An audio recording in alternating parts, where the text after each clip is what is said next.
Tone on tone refers to the fabric's color scheme, which usually is made up of one color family, but different tints, shades, or tones have been used, so that from a distance these shades, tints, or tones blend together and the fabric looks like a solid.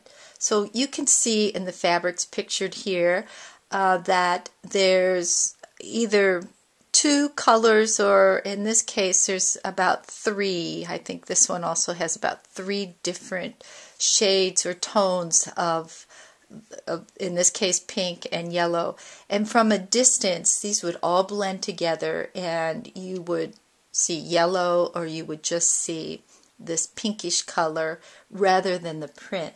So I'm also going to add to the definition of tone on tone that usually it's a small scale print, and I'll show you what I mean by that.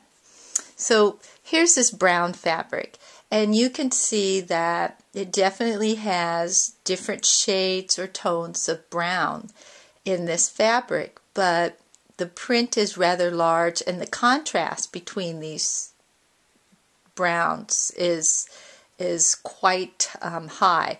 And so from a distance, this probably would not read as a solid. You would still see that print. So I'm going to put up another fabric here, and it's navy blue with little white dots, and the print is very small.